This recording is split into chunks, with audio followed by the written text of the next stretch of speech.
how to count for long object. In the long object, they use the kanji of hong, which it have three sounds: hong, bong, bong, hong, bong, bong. They used to count for long objects such as necktie, milk, cola, Pepsi, or including the movie. One movie they say ipon, something like that. So the kanji of hong, it has three sounds, but the sound will change with the number when you put the number in the form of the kanji of hong. The sound will be changed. So you have to remember. For example, ipon, which means one thing. Nihongo, two things. Sambon, three things. Something like that. You can see that one thing it had the sound of bong, but two things had the sound of hong, and three things had the sound of bong, right? And you have to remember only. You cannot change or have it don't have another solution. So you have to change on. You have to remember only. So yonghong, which means four things. Gohong, five things. Lokuhong or lopong, which means six things.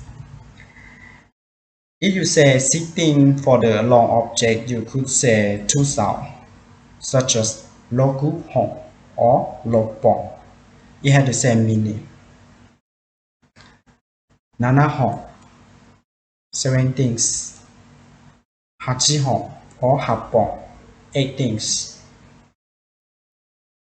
When you say eight things for the long object, you could say hachihong or hapong.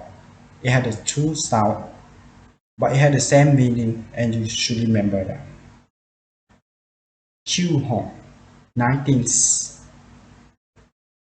Jupong, 10 things. Nambong, which means how many. Nambong, how many. When you want to ask for the long object and how many things such as cola or milk or necktie, something like that, you should use nambong. So next we are going to see some example of how to use hong, bong for long object.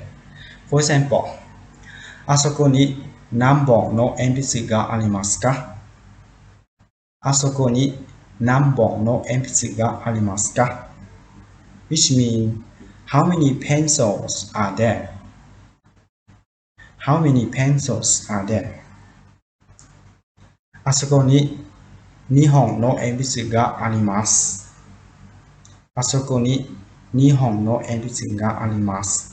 Which means there are two pencils over there. And this is the example of how to use for hong, bong, or bong.